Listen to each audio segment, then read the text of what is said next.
So how's everybody doing today? Good, how are you? Good.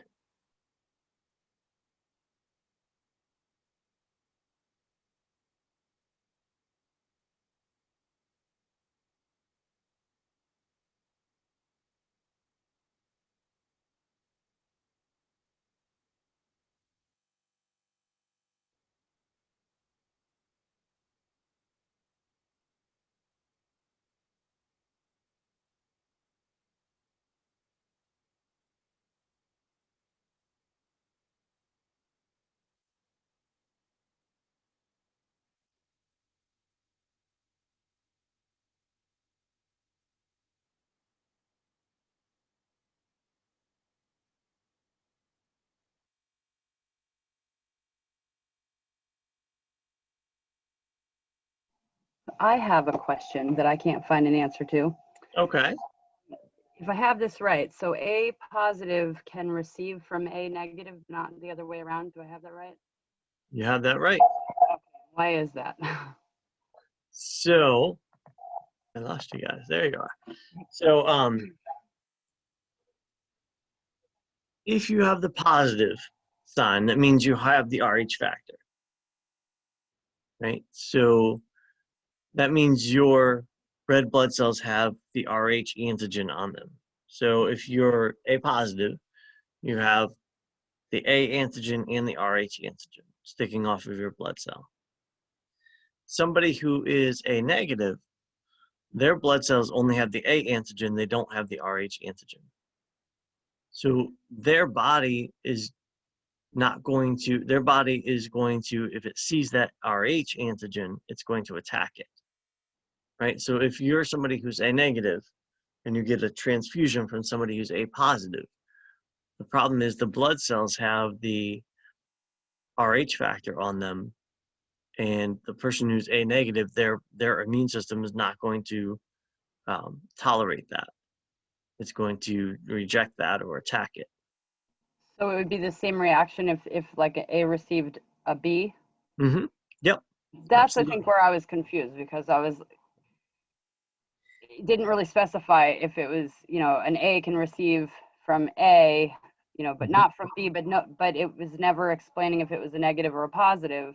So Gotcha. that's where I was thrown off. Yeah, it's just like another letter. So, Okay. anytime you're negative, you could donate to positive, right? But positive can't donate to negative. Okay. All right. Yep. Thank you. That clarifies for sure. You're welcome. Right. So we have a little bit more of the chapter on blood. And then what I was going to do is I'm going to attempt to use the whiteboard to draw the heart. Um, I messed around a little bit with it this afternoon and was able to get some drawings. They're not the best, but they work. So let me share my screen and share the PowerPoint with you. So this is where we left off. We left off talking about donors and recipients and all that sort of thing. But this whole chapter, right, we said, well, there's plasma and then there's formed elements in the blood. The formed elements are the cells, the solids. So there's red blood cells, white blood cells, and platelets. But we've only really talked about the red blood cells.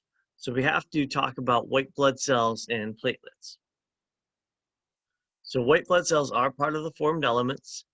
They are larger than the red blood cells, and their role is to defend the body against pathogens, right? So they don't carry any oxygen or carbon dioxide around.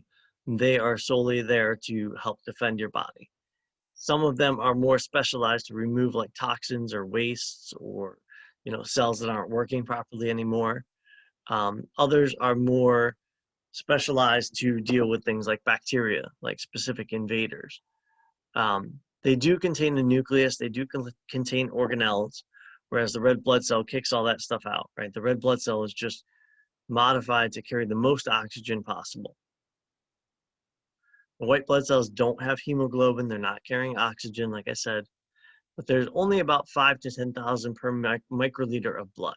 There are maybe 80 times more red blood cells than white blood cells.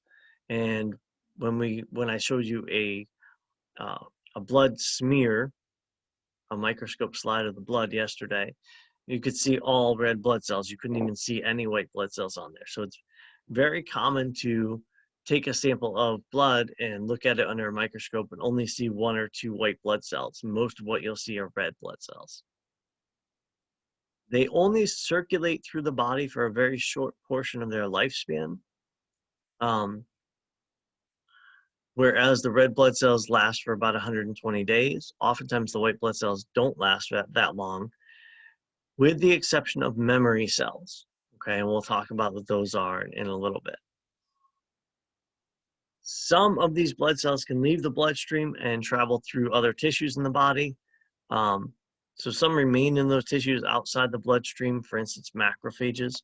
You'll find in a lot of different tissues you have these white blood cells that are specialized, called macrophages, that are there to defend your body. Within the white blood cells, there are 2 categories. You can take all the white blood cells you have and lump them into one of 2 categories. One category are called granulocytes and the other are called agranulocytes. And that's just based on the presence or the absence of these little granules, these speckles. When you stain them with the same, it's called Wright's stain. It's the same stain that you stain the red blood cells with. The granulocytes have little speckles in them in their cytoplasm, and the agranulocytes do not. So there are 5 types of white blood cells. There are neutrophils, eosinophils, basophils, lymphocytes, and monocytes. Neutrophils, eosinophils, and basophils are granulocytes, and lymphocytes and monocytes are agranulocytes. Okay, and then they have 4 characteristics of all the white blood cells that are circulating through your body. All are capable of amoeboid movement. That's kind of weird, but all of them can kind of crawl or get to, whatever they're trying to defend your body against. All can migrate outside of the bloodstream, right? So a lot of them can, or all of them can get into different tissues of the body. They're all attracted to specific chemical stimuli. So usually what happens is when one white blood cell is attacking a pathogen, it puts out a chemical, and that attracts other white blood cells to the area to help. And neutrophils, eosinophils, and monocytes are phagocytes. So what is a phagocyte? What does that mean? Doesn't it eat other solid objects? It eats other solid objects, right? So I think of it like Pac-Man, right? So eating bacteria? Yep, Sorry, eating does bacteria. it eat bacteria? Yep, right? bacteria, Okay. or they can be eating other cellular debris, like broken down cells. Okay. So neutrophils, eosinophils, and monocytes all have that capability. They can go through your body and chew up things that don't belong, that could be harmful. Okay. There are types of white blood cells, and this is based on whether they are related to your body's non-specific defenses or your body's specific defenses.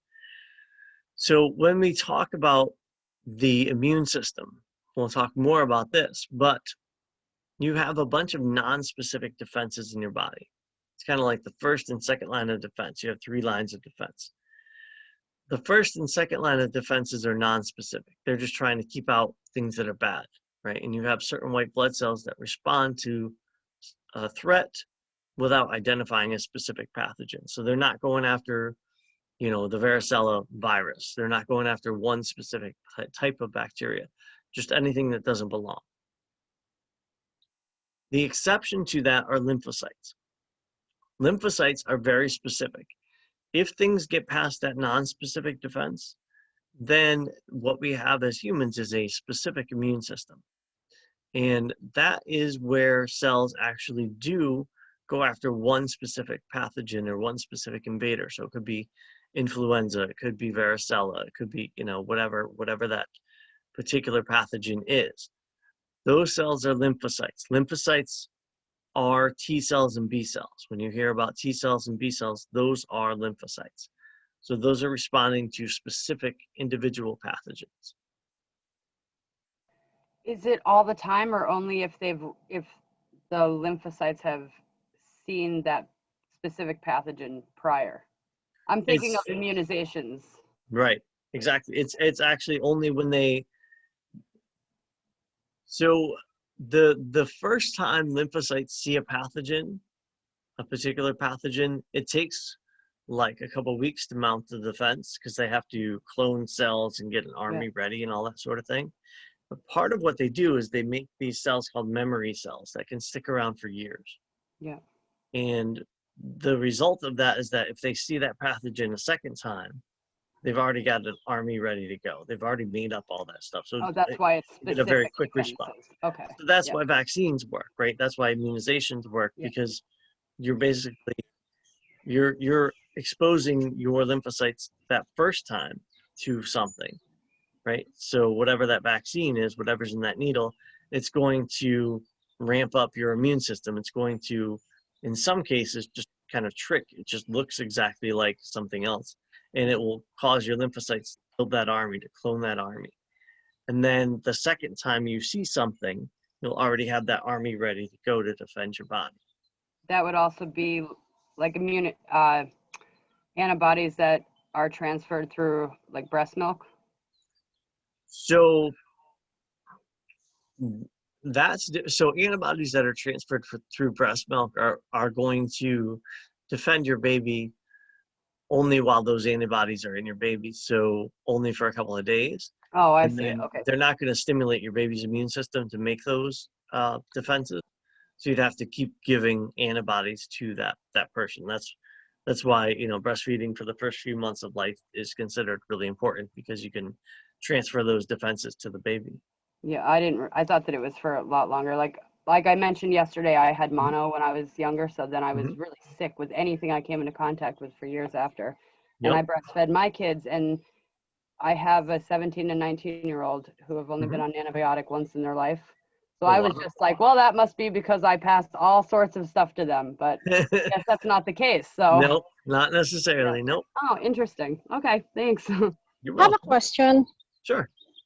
You mentioned earlier about granules. So what, the other one has no granules, the other one has granules. So what is the purpose exactly of the granules? And the other question is, where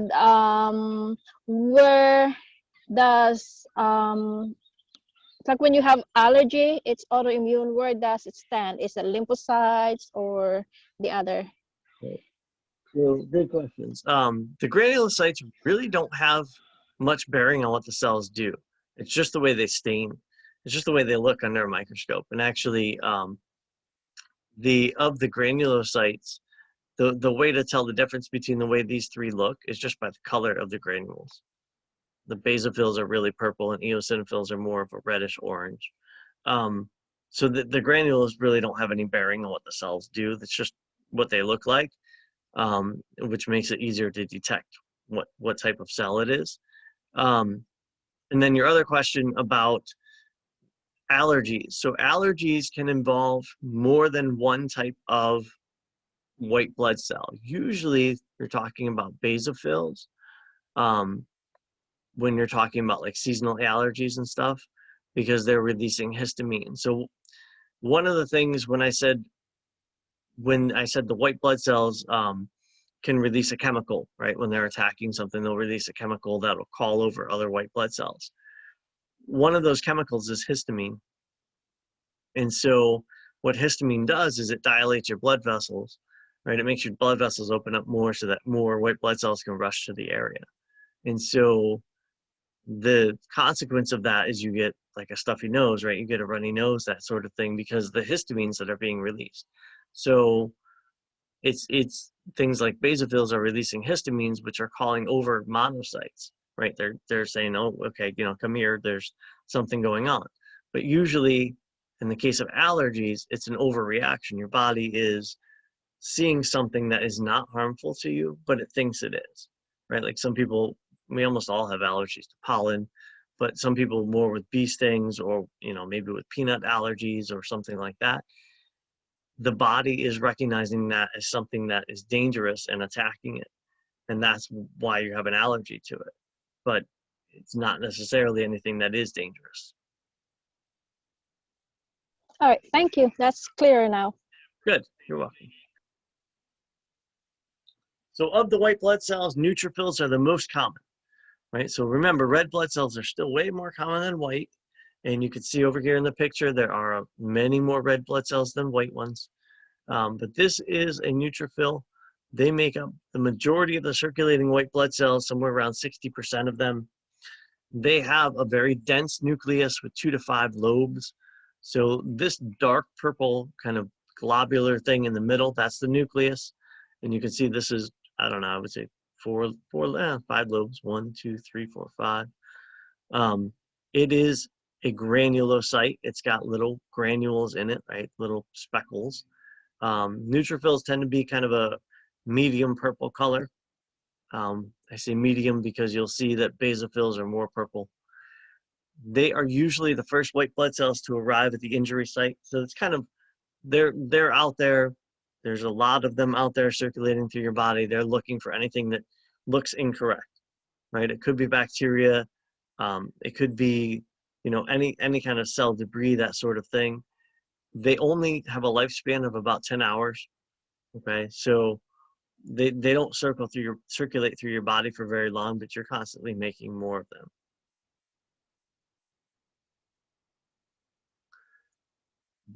Some of the other granulocytes make up much less of the white blood cells. Eosinophils, you can see, are only 2 to 4% of the white blood cells. They look similar to neutrophils, right? Except that their granules stain red. So if you look at these speckles, they look red. If I switch back to the neutrophil, they look more purple, right? That's about the only way you can tell the difference between an eosinophil and a neutrophil. They usually have a 2-lobed nucleus. And here you can see this second lobe almost looks like a third, like it almost looks like 2 lobes itself. So it almost looks like a 3-lobe nucleus in this particular case. So that's not always the best way to judge these, but the color of the speckles always comes to that. They are phagocytic, wow. But they can also attack through exocytosis of toxic compounds. So they can chew up things like Pac-Man, but they can also release toxins that cause other cells to die, right? That cause other cells to usually burst open. These numbers increase during parasitic infections or allergic reactions. So when your body senses something that's there, so neutrophils are just kind of there all the time doing their job. When your body senses that there's something to attack, one of the things it does is it makes up more of these eosinophils. And then basophils, again, basophils look similar. They have the nucleus that's a couple lobes, but they are these really dark purple granules. Basophils you don't find very many of in your slides. If you're looking through slides of blood cells, they are rare. They're the most rare white blood cells.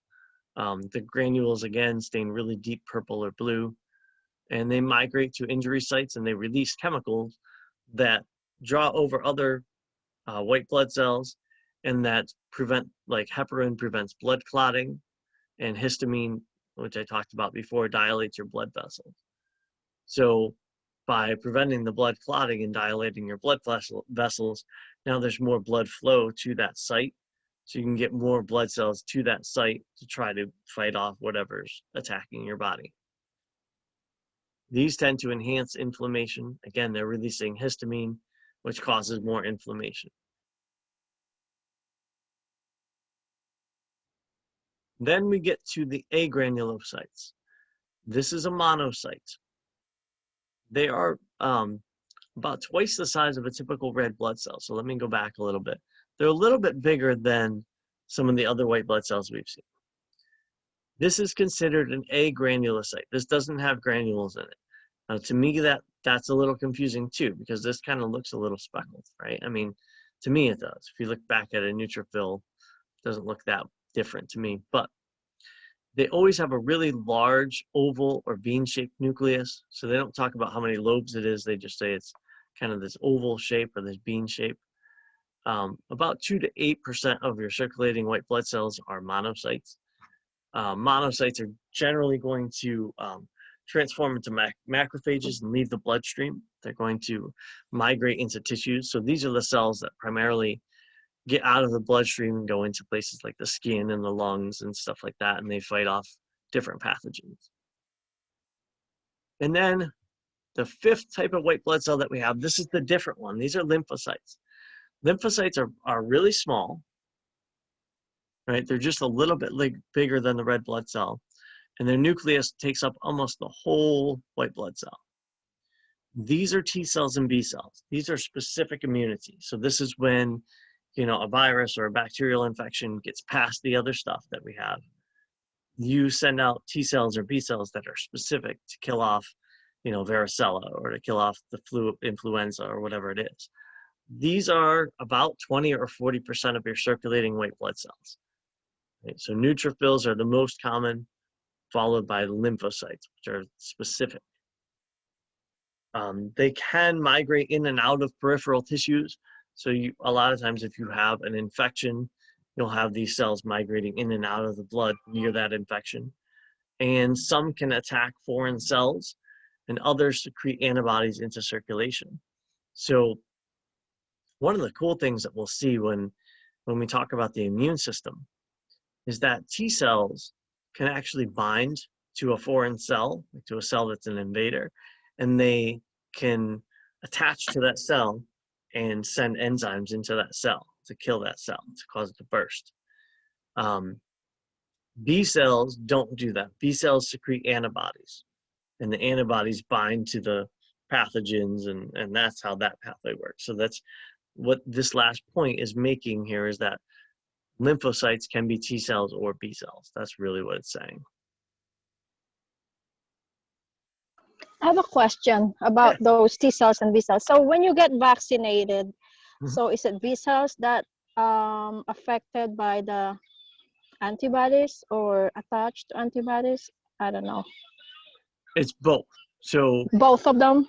right. So when you get vaccinated, they vaccinate you with an antigen, which will stimulate both B cells and T cells. So you get like the strongest response possible. Yeah, I was wondering where and how the vaccination works, right, you know, with the white blood cells. Thank you. You're welcome. So yeah, so both T cells and B cells have receptors on them that are really specific to antigens. And so the vaccine they give you has the antigens, like in this case, on the outside of the coronavirus, there are antigens. So the vaccine is going to have those antigens on it. And so it shows those antigens to your T cells and B cells, and they become activated, and they, you know, clone an army of cells to fight. And that's how a vaccine works, because now you have, you know, an entire army of T cells and B cells ready to fight off anything with that particular antigen.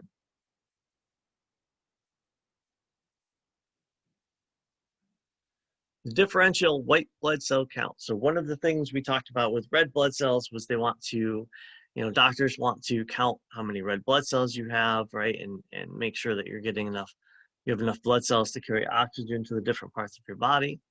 So the differential white blood cell count indicates the numbers of each type of cell in a sample of 100 white blood cells. So they're trying to estimate if you have about the normal percentages of those 5 types of white blood cells we just talked about. If there are certain infections, they can cause larger numbers in certain types of white blood cells, okay? So just in general, if you have less white blood cells, it's called leukopenia. And if you have more white blood cells, it's called leukocytosis. But if you have like an increase in the percentage of neutrophils, if you have more than the 60% that you should have, if you have like 80%, it could be that your body has an infection and you're making all these neutrophils to try to fight off that infection.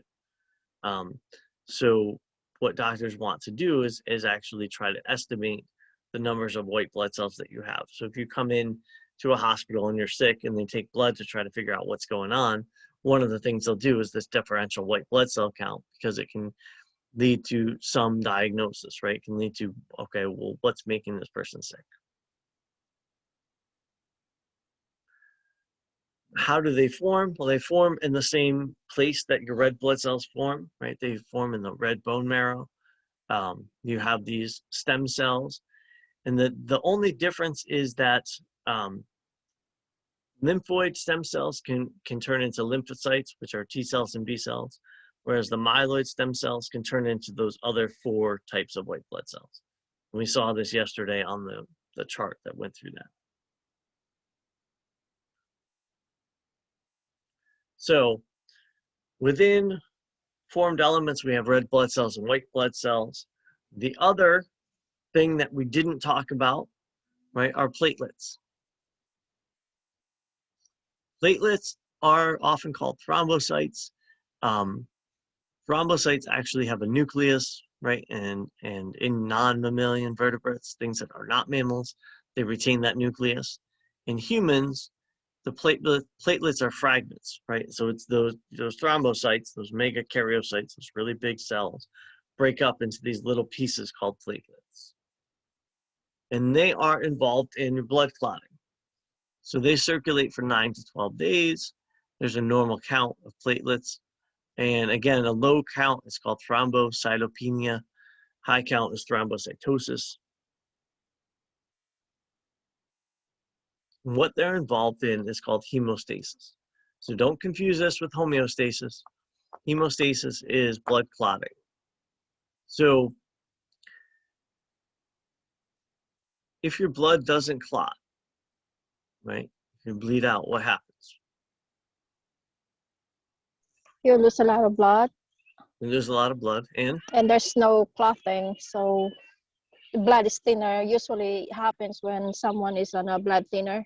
it can happen when you're on a blood thinner. And what's going to happen if you lose a lot of blood? Well, low oxygen, that's Low the oxygen. first, and it will affect your heart arrhythmia. Good. So that's, most people say, okay, you die. Well, yeah, you die because you're not getting oxygen where it needs to go, right? That's what your blood is doing, is carrying oxygen around your body. And so hemostasis is really important. Blood clotting is really important because you want to prevent that from happening. There are 3 steps to blood clotting always. There's a vascular phase, a platelet phase, and a coagulation phase. So what happens if you injure a blood vessel, right? The blood vessel contains smooth muscle, and the damage to that blood vessel, to the smooth muscle, causes what's called vascular spasm, that first stage. So what happens is the blood vessel shrinks down, right? In an effort to try to prevent blood from rushing to that spot and leaking out, the blood vessel shrinks down. That lasts about a half hour. And where it shrinks down, where that injury is, the cells kind of become sticky. They allow other cells to stick to them. And that is what triggers this platelet phase. What happens is now that that vessel has shrunk down and become more sticky, the platelets, which are circulating through there, start to stick to that place where it shrunk down. So the platelets are there and they're starting to form a plug, right? They're starting to form kind of this mass of platelets so that they can stop the blood from flowing out through that injury. That's called a platelet plug. The third thing that happens is coagulation. This involves a bunch of steps or a cascade, just a bunch of biochemical reactions. So you have this protein in your body called fibrinogen, and through a series of steps, that becomes fibrin. Okay, it gets cleaved and it changes chemical forms a little bit. Fibrin is what completes the blood clot, and so you have this injury, right? And all these platelets kind of plug up that injury, and the fibrin acts like a thread or like a meshwork almost over those platelets, just to kind of hold that clot much stronger. It basically just seals off the blood vessels. So that's what forms the clot at the end. Right? So again, vascular phase, when there's some sort of an injury, the ends kind of pinch down so they're smaller. Platelet phase, the platelets stick to where that end is smaller. And so you can see the platelets kind of stuck here. And then the platelets release a bunch of different clotting factors and eventually just change fibrinogen into fibrin, which are these little fibers here, which are like little threads that go over the platelet plug. This process requires clotting factors, right? There's this big long cascade of all these clotting factors that are necessary to activate fibrin. And some people have issues with those clotting factors, right? They don't make the clotting factors. And that's a common thing with hemophilia, right? Hemophilia is an interesting disease, a blood disorder. We think of if you cut yourself and you bleed out, that's, you know, really bad and painful and everything.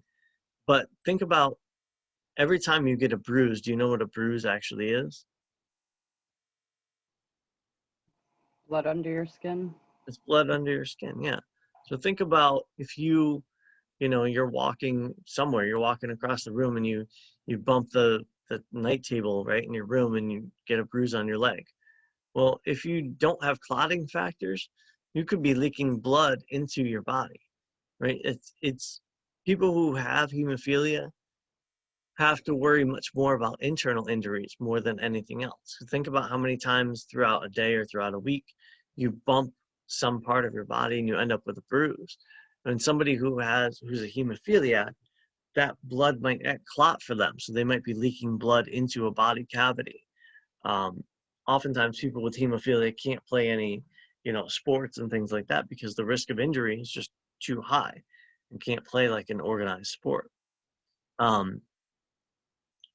Then the other thing I want to point out is that we think of blood clotting as a good thing. So blood clots can form as a result of extrinsic pathways. Okay, that makes sense. From the outside, you damage something. But intrinsic pathways can actually cause blood clotting too. Intrinsic is from within. So you can damage your blood vessels from within. This happens often with hypertension, with high blood pressure. Think about when your heart pumps blood into your aorta, it's under a lot of pressure, right? And as it hits the wall, the first wall of the aorta, it's hitting it with some pressure. And it's hitting that wall once per second or whatever, you know, however often your heart is beating. If you have high blood pressure, if it's higher than an average, then it's hitting that wall with more pressure than average. And eventually it's going to set off an internal cascade, which can activate this platelet factor, factor 10, and can cause a blood clot within your blood vessels, right? That's one of the more dangerous things that can happen. Now, when that happens, oftentimes that happens in your aorta or in somebody's aorta. Your aorta is really large in diameter. So the chances of you forming a blood clot that's going to block that off are slim to none. But what happens is a clot starts to form and it's sticking to the wall, the inside wall, and the blood pressure is strong enough that it knocks off that clot, right? It knocks off this clot is now floating through your blood vessels. And it gets lodged in a blood vessel that's smaller. And guess what? Coming off of your aorta, you've got carotid arteries, and internal and external carotid arteries that go up to your head and neck that are much smaller in diameter. And if you block off one of those carotid arteries, you're not going to get blood to your brain, right? So one of the leading causes of a stroke is just that. You have high enough blood pressure that it causes a thrombosis, right? It causes those platelets to form a little plug, a little like a scab almost, inside your blood vessels that dislodges and gets lodged in one of those smaller blood vessels going to your head or neck and completely stops the flow of blood, which stops oxygen from getting to your brain. That's one of the most common causes of a stroke. So that's because the vessel that the clot is stuck in is triggered because it's appearing to be damaged? Is that what you mean? So no, so what can happen if you have high blood pressure, you can start to actually damage the inside of the blood cells, or the inside of the blood vessels. And that usually happens like in the aorta because that's where blood is at the highest pressure, right? As it's leaving your heart. Yeah. And the aorta is really big in diameter. So chances are you're not going to get a blood clot that's going to completely block off the aorta, but it will dislodge. It'll be like a clump of cells that dislodges and it gets stuck in a smaller vessel. Right. So when it's in the smaller vessel, Mhm. and does that trigger the response for the network of what you were just talking Oh, about. like the fibrin? No, no, Yeah, no. yeah. It would Is just that what be, you said? Okay. yeah, it would just be kind of like a mass of cells blocking the blood flow there that they would Okay. have to try to, get out of there, release that. Okay. You said something that made me think that you meant it was triggering that reaction, and that's why that happens. Like it makes it even smaller, and that's why a stroke happens. No, Okay. yeah, it's just I forming get this it blood now. clot in the Yeah. inside of your vessel. Yep. Okay. I'm glad I asked because I definitely didn't get that. Thank you. You're welcome. I have a quick question. Sure. How about the pulmonary embolism? Is it similar to what a cardiovascular accident? It is. So a pulmonary embolism usually is triggered by blood pooling in your veins and your legs, right? DVTs, deep vein thromboses. So it's a somewhat different thing. So one of the things we'll talk about with the blood vessels next week is that blood going away from the heart goes into arteries. And so arteries are thick and strong because they have to handle blood pressure. Blood coming towards your heart is in veins. And so it's under much lower blood pressure, and the veins have valves to try to return the blood. And one of the things that happens when we start talking about veins, the way that they return the blood back to your heart, when you think about blood that's in your leg that has to get back to your heart, right? It's fighting against gravity. So your veins have to somehow get that up to your heart. One of the ways they do that is that they have valves in them, and they utilize skeletal muscles on either side of them. So you have a vein, think about a vein in your leg with a skeletal muscle on either side. And when you move your leg, those skeletal muscles squeeze that vein and push the blood. Now, if that vein has valves in it, the blood's only going to go one direction. So what can happen a lot of times is if you cannot move around or do not move around, you get these blood clots, or blood starts to pool in the veins in your leg. Right? Now, again, the veins in your leg are pretty big, just like your aorta that we're talking about. So that blood clot that starts to form when you get up and move around, it could actually dislodge and get stuck in a much smaller blood vessel. And that usually is the one that gets lodged in the blood vessels or that are right around your lungs. And that's usually what causes a pulmonary embolism. So it's more of a risk if somebody's like in a hospital bed for a couple of days, right? Even if, my wife gave birth a couple of times recently and had a C-section. And so she was in a hospital bed for like a day and a half. They put those sleeves on your legs that actually squeeze the muscles in your legs. And the reason for that is they're trying to keep that blood moving in the veins so it doesn't pool up, right? That's why they tell you that if you're at a desk for 8 hours a day, get up and, walk around, or if you take a long plane trip, get up and walk around, that kind of thing, because it can always, if the blood starts to pool in your legs, then when you do get up and move around, it can get lodged somewhere else. And that's usually what leads to a pulmonary embolism. Okay, thank you. You're welcome. So in this picture, you can see kind of once this whole blood clot forms, right? This would be something like if you had an external injury to a blood vessel, you can see that the platelets, right? The platelets are just these little things that are glowing, but you can see that they kind of help to close up the hole. And then the fibrin, which is actually the strands that look like strands of thread, are creating this network that's holding in the red blood cells.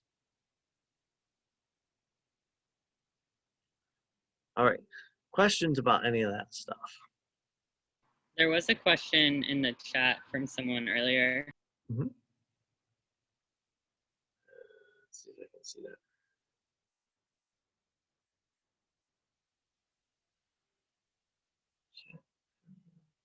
What makes certain people have more severe reactions to vaccine?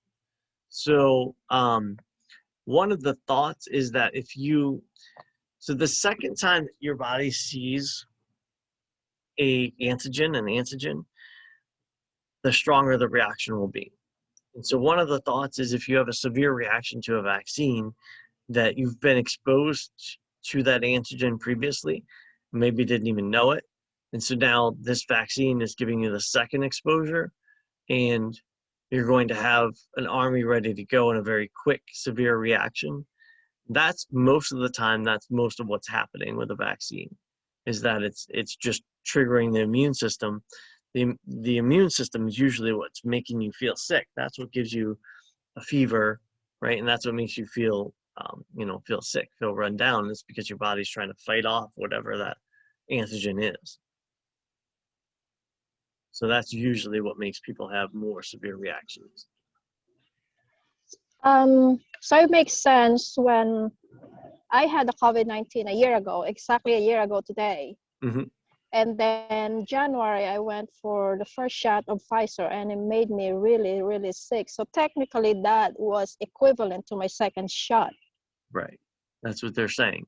That's what a lot of the companies are saying now, that there's not anything special about the second shot. It's just that it's hitting your immune system the second time. So it's making Right. sure that your immune system, reacts. And that's why a lot of people are having reactions to that second shot. Okay, because so making sure their immune system's boosted. so I missed my second shot technically because the first one made me sick. So even though I missed it, I still have the same immunity like those people who got their second shots or received second shots. Right. That Oh, would be my estimation. Yes.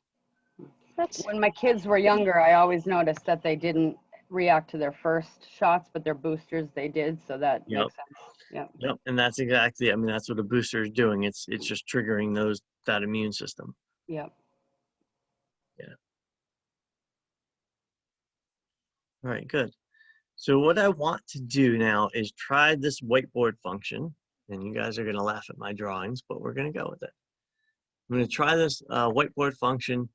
We'll share that, and I will draw a heart. All right.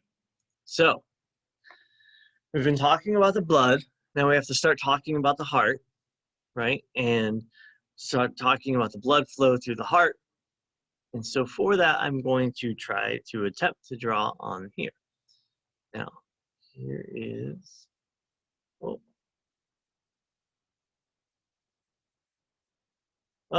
that didn't come out too good. All right, that's your heart. Maybe just clear that. We'll try it once more.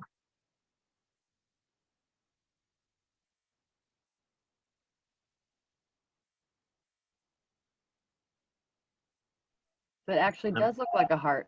Huh. The time when I wish I had a touch screen. I have trouble drawing that left-hand line, huh? Let me try it once more. This is not obviously anatomically correct, right? But I want to try to make sure you understand the blood flow through the heart. So, the human heart has 4 chambers, right? The 2 upper chambers are called atria. You have a left atrium and a right atrium. The 2 lower chambers are called ventricles. You have a right ventricle and a left ventricle. So what I'm going to do is divide this into 4 parts. Right? And what you have to make sure that you know is make sure that you know right from left. Okay, it's anatomical position. It's as if I'm looking at you, right? So make sure you know the right side from the left side. So the right upper chamber is the right atrium, the right lower chamber is the right ventricle, the left upper chamber is the left atrium, the left lower is the left ventricle. Pretty easy, right? And then on either side of the heart, I'm going to draw a triangle. What do you think those triangles are? Lungs. Lungs, good. Those are lungs. Because the heart is closely associated with the lungs, because the main purpose of your heart is to bring oxygen to the rest of the body, right? So when I'm drawing the blood flow through the heart, I'll be using blue and red. Wherever I'm drawing in blue, that means the blood is deoxygenated. Wherever I'm drawing in red, it means it's oxygenated. So that just means that when it's blue, there's no oxygen associated with the blood yet. And when it's red, there is oxygen associated with the blood. So I'm going to start, I can start anywhere, right? It's just a complete circuit. The convention is to start in the right atrium and the flow from the right atrium down to the right ventricle. Okay, I'm using blue, which means that there's no oxygen associated with it. So where does the blood go to get oxygen? Lungs. The lungs, right? So it's going to leave the right ventricle and go to the lungs. Now here's where I'm taking a little bit of liberty.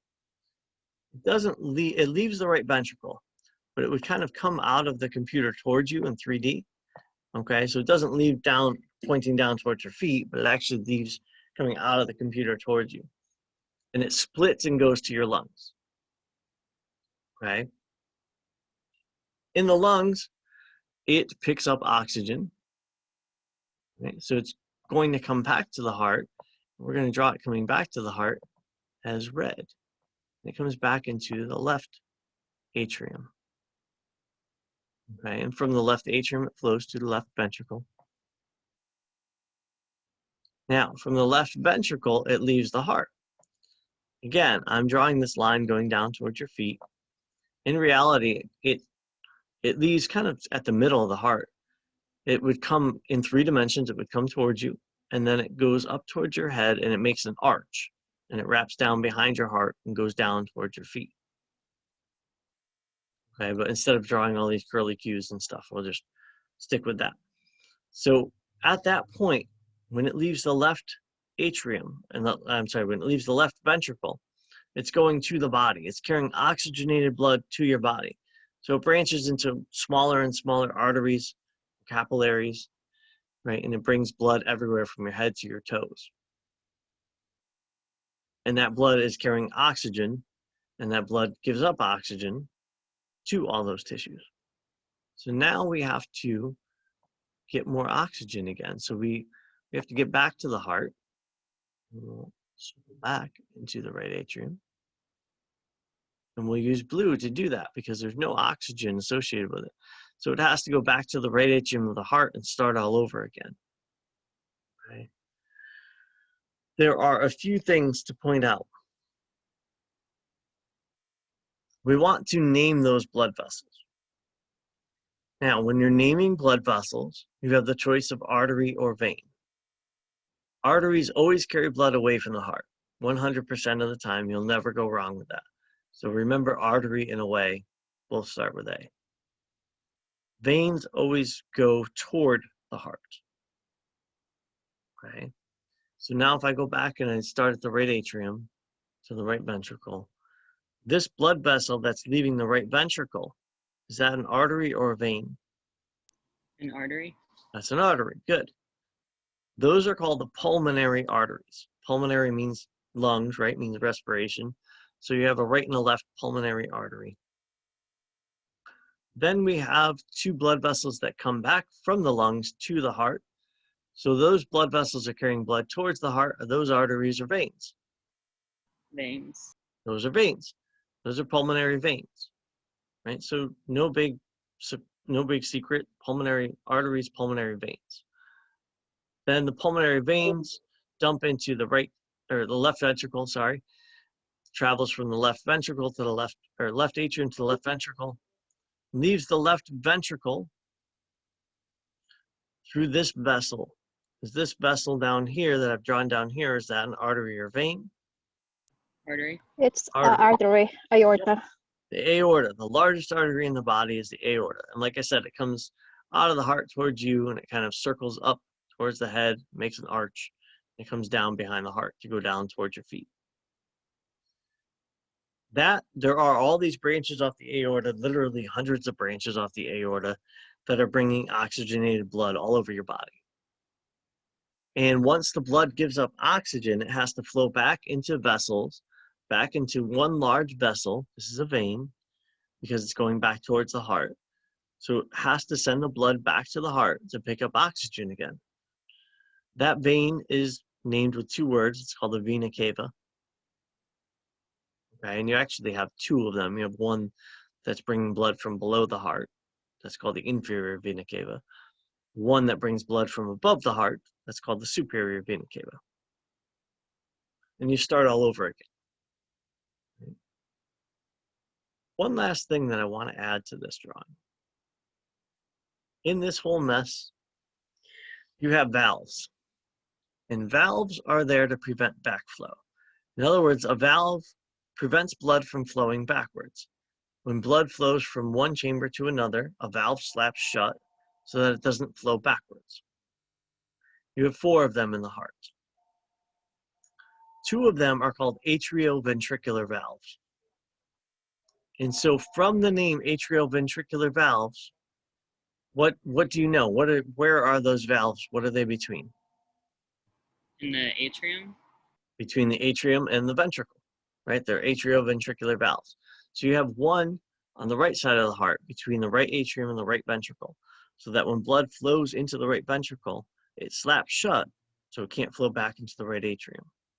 You have a second one on the left side of the heart, so that when blood flows from the left atrium into the left ventricle, that valve slaps shut and blood can't flow backwards. So is that where the brachial artery is? Like in Nope. relationship to taking a blood pressure? Oh, I thought okay. Nope. Brachial artery is a branch off the aorta that we'll talk about Okay. in a couple, like in 2 chapters. Yep. All right. Oh, okay. So these valves are just in the heart. They're preventing blood from flowing backwards into the atria. The one on the right side has 3 flaps, so it's called a tricuspid. Right, left. The one on the left side has 2 flaps, so it's called a bicuspid. I've had students remember that because the R kind of has 3 points where things kind of cross. The tricuspid is on the right. Yep. I'm looking at the picture. Yep. So I've had students remember that just because the L has like 2 points on that first line and the R has 3 points on the first line. If that helps you, that's good. So the right is always the tricuspid. I'll put 3 lines here. And the left is the bicuspid. So you can say right AV valve or tricuspid. You can say left AV valve or bicuspid. And mitral, if you ever hear the mitral valve, that's the left AV valve as well. It's just another name for the left AV valve. So those are 2 of the valves. The other 2 valves are right where the arteries leave the ventricles. Okay. And where the arteries leave the ventricles, those valves are called semilunar valves. And it's because of their shape. They've got this half moon shape. They are just named for the arteries that they are in. So leaving the right ventricle, blood will pass through the pulmonary semilunar valve to go into the pulmonary artery. Once it's in the pulmonary artery, the pulmonary semilunar valve slaps shut so that blood can't go back into the right ventricle. It can only go forward to the lungs. On the left side of the heart, when blood leaves the left ventricle, it passes the aortic valve to go into the aorta. Once blood is in the aortic valve slaps shut. Blood cannot flow back into the left ventricle. It can only keep flowing out to the systems of the body. Okay, so if you can, and this is not a very good picture and I apologize, but if you can redraw this with the red and blue, label those 4 vessels, label the 4 valves, it's going to help tremendously for this section, for the cardiovascular section, which is, you know, the blood, the heart, the blood vessels, everything like that. If you can do that, it's going to help keep things straight in your head much better. So I did want to draw that before we go today. I'll let you go now that I've drawn that. But I did want to draw that to make sure that I got that out there before I let you guys go today.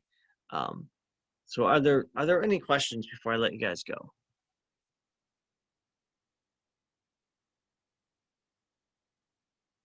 No?